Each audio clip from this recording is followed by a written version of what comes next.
Recording by Dale Grothman.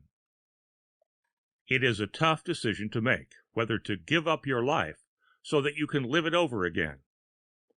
Hall of Mirrors by Fredric Brown. For an instant you think it's temporary blindness, this sudden dark that comes in the middle of a bright afternoon. It must be blindness, you think. Could the sun that was tanning you have gone out instantaneously, leaving you in utter blackness? Then the nerves of your body tell you that you are standing, whereas only a second ago you were sitting comfortably, almost reclining, in a canvas chair, in the patio of a friend's house in Beverly Hills, talking to Barbara, your fiancée, looking at Barbara in a swimsuit, her skin golden tan in the brilliant sunshine. You wore swimming trunks. Now you do not feel them on you. The slight pressure of the elastic waistband is no longer there against your waist. You touch your hands to your hips. You are naked and standing. Whatever has happened to you is more than a change to sudden darkness or to sudden blindness. You raise your hands, groping before you. They touch a plain, smooth surface, a wall. You spread them apart, and each hand reaches a corner. You pivot slowly. A second wall, and then a third, then a door. You are in a closet about 4 feet square. Your hand finds the knob of the door. It turns, and you push the door open. There is light now. The door has opened to a lighted room, a room that you have never seen before. It is not large, but it is pleasantly furnished, although the furniture is of a style that is strange to you.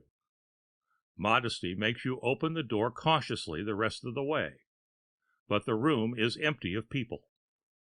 You step into the room, turning to look behind you into the closet, which is now illuminated by the light from the room. The closet is, and is not a closet. It is the size and shape of one, but it contains nothing, not a single hook, no rod for hanging clothes, no shelf. It is an empty, blank-walled 4-by-4-foot space. You close the door to it and stand looking around the room. It is about 12 by 16 feet. There is one door, but it is closed. There are no windows. 5 pieces of furniture. 4 of them you recognize, more or less. One looks like a very functional desk. One is obviously a chair, a comfortable-looking one. There is a table, although its top is on several levels instead of only one. Another is a bed or couch. Something shimmering is lying across it, and you walk over and pick the shimmering something up and examine it. It is a garment. You are naked, so you put it on. Slippers are partway under the bed, or couch, and you slide your feet into them. They fit, and they feel warm and comfortable as nothing you have ever worn on your feet has felt. Like lamb's wool, only softer. You are dressed now. You look at the door, the only door of the room except that of the closet, from which you entered. You walk to the door, and before you try the knob, you see a small typewritten sign posted just above it that reads, "This door has a time lock set to open in 1 hour. For reasons you will soon understand, it is better that you do not leave this room before then. There is a letter for you on the desk. Please read it." It is not signed. You look at the desk and see that there is an envelope lying on it. You do not yet take the envelope from the desk and read the letter that must be in it. Why not? Because you are frightened. You see other things about the room. The lighting has no source that you can discover. It comes from nowhere. It is not indirect lighting. The ceiling and walls are not reflecting it at all. They don't have lighting like that back where you come from. What do you mean, back where you come from? You close your eyes and tell yourself, I am Norman Hastings. I am an associate professor of mathematics at the University of Southern California. I am 25 years old, and this is the year 1954. You open your eyes and look again. They don't use that style of furniture in Los Angeles, or anywhere else you know of, in 1954. That thing over in the corner, you can't even guess what it is. So might your grandfather at your age have looked at a television set. You look down at yourself, at the shimmering garment that you have found waiting for you. With thumb and forefinger, you feel its texture. It is like nothing you have ever touched before. I am Norman Hastings. This is 1954. Suddenly, you must know, and at once. You go to the desk and pick up the envelope that lies upon it. Your name is typed on the outside, Norman Hastings. Your hands shake a little as you open it. Do you blame them? There are several pages, typewritten. Dear Norman, it starts. You turn quickly to the end to look for the signature. It is unsigned. You turn back and start reading. Do not be afraid. There is nothing to fear, but much to explain. Much that you must understand before the time lock opens that door. Much that you must accept and obey. You have already guessed that you are in the future, in what, to you, seems to be the future. The clothes and the room must have told you that. I planned it that way so the shock would not be too sudden, so that you would realize it over the course of several minutes rather than read it here, and quite probably disbelieve what you read. The closet from which you have just stepped is, as you have now realized, a time machine. From it, you stepped into the world of 2004. The date is April 7th, just 50 years from the time you last remember. You cannot return. I did this to you, and you may hate me for it. I do not know. That is up to you to decide, but it does not matter. What does matter, and not to you alone, is another decision which you must make. I am incapable of making it.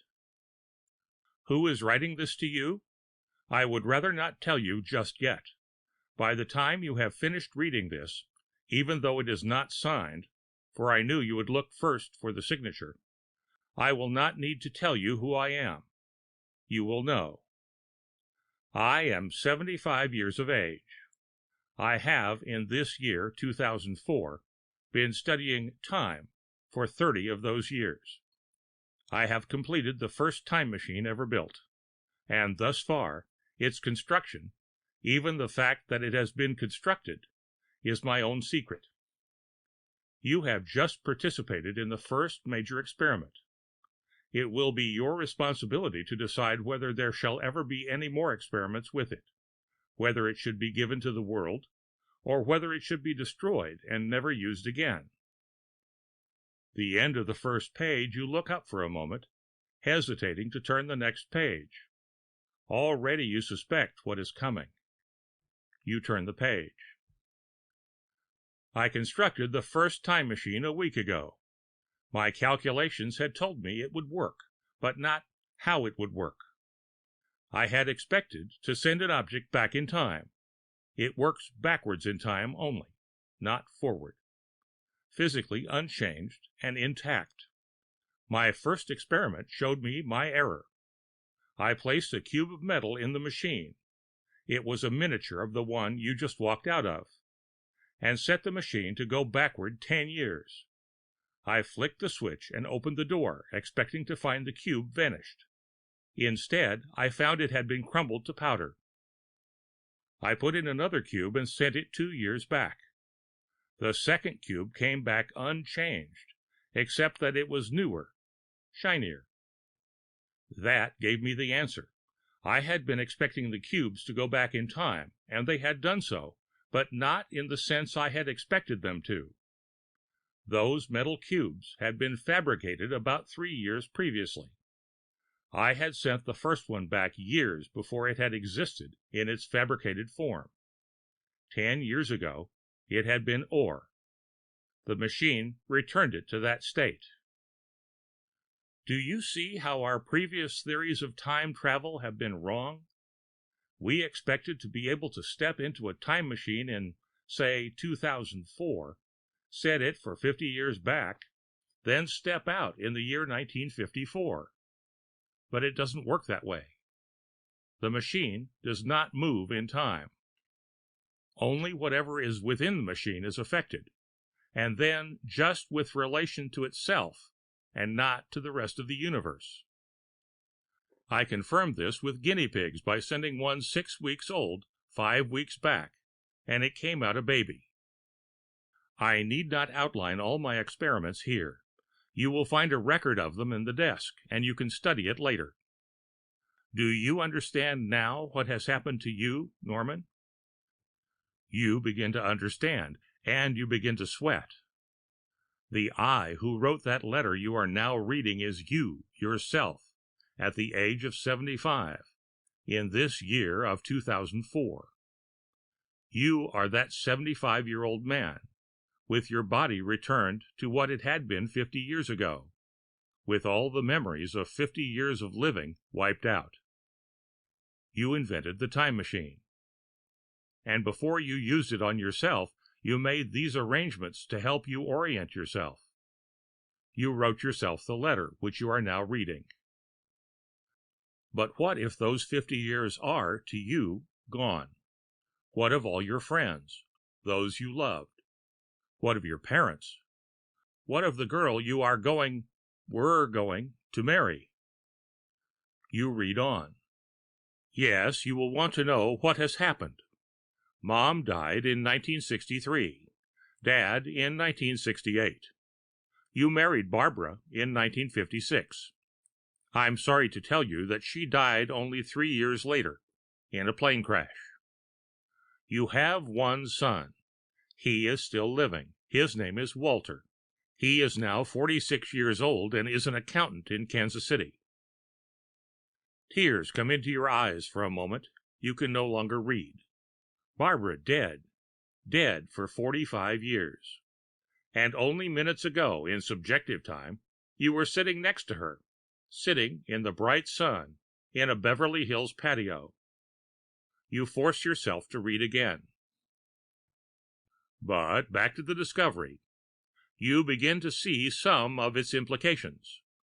You will need time to think, to see all of them. It does not permit time travel as we have thought of time travel, but it gives us immortality of a sort. Immortality of the kind I have temporarily given us. Is it good? Is it worthwhile to lose the memory of 50 years of one's life in order to return one's body to relative youth? The only way I can find out is to try, as soon as I have finished writing this and made my other preparations. You will know the answer. But before you decide, remember that there is another problem, more important than the psychological one. I mean overpopulation. If our discovery is given to the world, if all who are old or dying can make themselves young again, the population will almost double every generation. Nor would the world, not even our own relatively enlightened country, be willing to accept compulsory birth control as a solution. Give this to the world as the world is today in 2004, and within a generation there will be famine, suffering, war, perhaps a complete collapse of civilization. Yes, we have reached other planets, but they are not suitable for colonization. The stars may be our answer, but we are a long way from reaching them. When we do, someday, the billions of inhabitable planets that must be out there will be our answer, our living room. But until then, what is the answer? Destroy the machine? But think of the countless lives it can save, the suffering it can prevent. Think of what it would mean to a man dying of cancer. Think. You finish the letter and put it down. You think of Barbara dead for 45 years, and of the fact that you were married to her for 3 years, and that those years are lost to you. 50 years lost. You damn the old man of 75 who you became and who has done this to you, who has given you this decision to make. Bitterly, you know what the decision must be. You think that he knew too, and realized that he could safely leave it in your hands. Damn him, he should have known. Too valuable to destroy, too dangerous to give.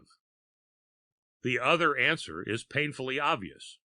You must be custodian of this discovery and keep it secret until it is safe to give, until mankind has expanded to the stars and has new worlds to populate, or until, even without that, he has reached a state of civilization where he can avoid overpopulation by rationing births to the number of accidental or voluntary deaths.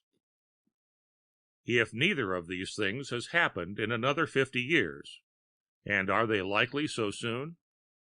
Then you, at 75, will be writing another letter like this one. You will be undergoing another experience similar to the one you're going through now, and making the same decision, of course. Why not? You'll be the same person again. Time and again to prevent this secret until man is ready for it. How often will you again sit at a desk like this one, thinking the thoughts you are thinking now, feeling the grief you feel now?